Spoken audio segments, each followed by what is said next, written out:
السلام علیکم ورحمۃ اللہ۔ آج میں آپ کے سامنے ایک بہت خوبصورت واقعہ پیش کروں گی کہ کس طرح جب انسان کسی دوسرے کا برا چاہتا ہے تو اللہ پاک چاہنے والے کا ہی برا کر دیتا ہے۔ آج میرا واقعہ ہے حسد کی سزا۔ 8ویں عباسی خلیفہ معتصم کے زمانے کا ذکر ہے کہ عرب کے کسی گاؤں کا رہنے والا ایک شخص کسی طرح خلیفہ کا درباری بن گیا۔ وہ تھا تو دیہاتی لیکن بڑا ذہین اور لائق آدمی تھا۔ خلیفہ کو اس کی باتیں اور عادتیں اتنی پسند آئی کہ خلیفہ نے اس کو اپنا مصاحب بنا لیا۔ خلیفہ اس سے اپنا کوئی راز نہیں چھپاتا تھا اور اس کو اجازت دے رکھی تھی کہ جس وقت شاہی محل کے اندر آنا چاہو آ جاؤ۔ خلیفہ اس کو اکثر انعام و اکرام بھی دیتا رہتا تھا۔ خلیفہ معتصم کا ایک وزیر بہت حاسد تھا۔ وہ اس دیہاتی کی اتنی عزت ہوتے دیکھتا تو جل کر راکھ ہو جاتا۔ اس نے سوچا کہ کسی طرح اس دیہاتی کو خلیفہ کی نظر میں گرایا جائے تاکہ وہ اس کو ذلیل کر کے اپنے دربار سے نکال دے۔ سوچتے سوچتے اس کے ذہن میں ایک ترکیب آئی۔ اس نے دیہاتی کے ساتھ آہستہ آہستہ میل ملاپ بڑھانا شروع کر دیا، یہاں تک کہ اس کو اپنا دوست بنا لیا۔ ایک دن اس نے دیہاتی کی شاندار دعوت کی اور اس کے سامنے نہایت عمدہ کھانے رکھے۔ ان کھانوں میں اس کے حکم کے مطابق ضرورت سے زیادہ لہسن ڈالا گیا تھا۔ جب مہمان کھانا کھا چکا تو وزیر نے اس سے کہا، مجھے افسوس ہے کہ آج باورچیوں نے کھانے میں لہسن زیادہ ڈال دیا، اسی لیے آپ کے منہ سے لہسن کی بو آ رہی ہے۔ خلیفہ کو لہسن کی بو سے سخت نفرت ہے۔ جب آپ ان کے پاس جائیں تو اس بات کا خیال رکھیں کہ آپ کے منہ کی بو خلیفہ تک نہ پہنچ پائے۔ میں نے یہ بات آپ کو اپنا دوست ہونے کی حیثیت سے بتائی ہے۔ مجھے امید ہے کہ آپ اس کا خیال رکھیں گے اور خلیفہ کو ناراضگی کا موقع نہیں دیں گے۔ دیہاتی اس کا شکر ادا کرتے ہوئے اپنے گھر چلا گیا۔ اس کے جانے کے بعد وزیر سیدھا خلیفہ کے پاس پہنچا اور تنہائی میں اس سے کہا کہ جناب، یہ شخص جس پر آپ اتنا مہربان ہیں بڑا نمک حرام ہے۔ وہ لوگوں سے یہ کہتا پھرتا ہے کہ خلیفہ کے منہ سے بدبو آتی ہے۔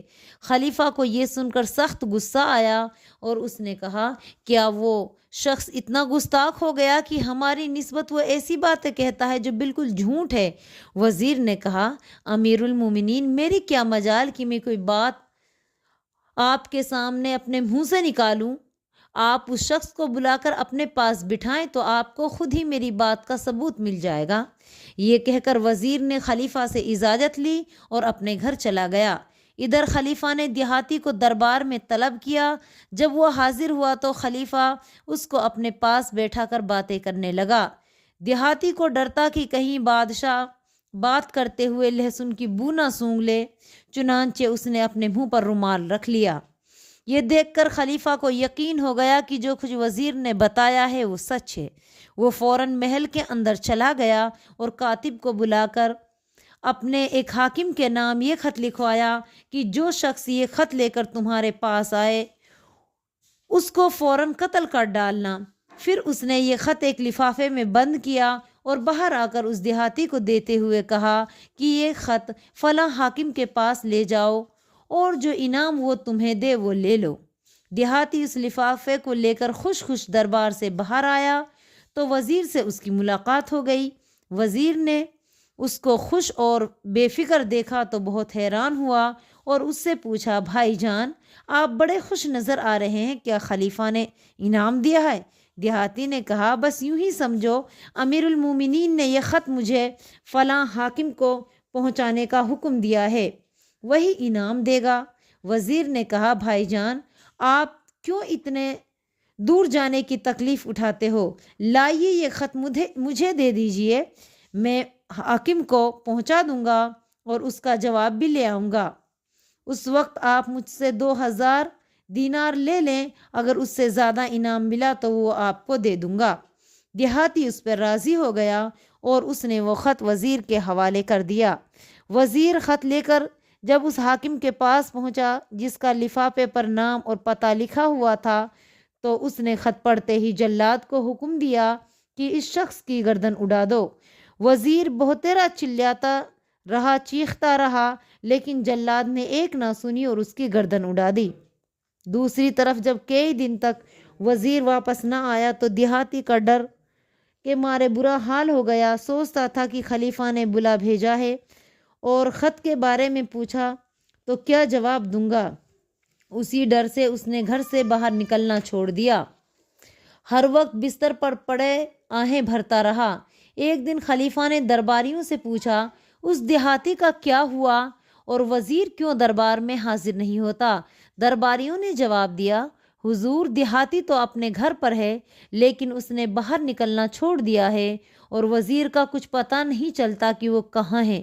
نہ اس کے گھر والوں کو اس کے بارے میں کچھ علم ہے اور نہ کسی اور کو۔ اس نے کئی دنوں سے شہر میں کسی نے نہیں دیکھا ہے۔ خلیفہ نے حکم دیا، اس دیہاتی کو فوراً ہمارے سامنے حاضر کر دو۔ خلیفہ کے ملازم دوڑتے گئے اور دیہاتی کو بادشاہ کے دربار میں لے آئے۔ خلیفہ نے اس سے دریافت کیا، تم ہمارا خط لے کر فلاں حاکم کے پاس کیوں نہیں گئے؟ دیہاتی نے مجبوراً ساری کہانی بادشاہ کو سنا دی۔ خلیفہ نے اس سے پوچھا، کیا یہ سچ ہے کہ تم نے لوگوں سے کہا تھا کہ خلیفہ کے منہ سے بو آتی ہے؟ دیہاتی نے کہا، توبہ توبہ امیر المومنین، بھلا ایسی جھوٹی اور گستاخانہ بات میں منہ سے کیسے نکال سکتا ہوں؟ پھر اس نے وزیر کی دعوت اور لہسن کی بو والی ساری کہانی خلیفہ کو سنائی اور کہا، جناب میں نے اپنے منہ پر اس لیے رومال رکھا تھا کہ میرے منہ سے لہسن کی بو آ رہی تھی۔ خلیفہ یہ سن کر ساری بات سمجھ گیا کہ یہ سب کچھ وزیر نے حسد کی وجہ سے کیا ہے اور اسی حسد کی سزا اس نے پائی۔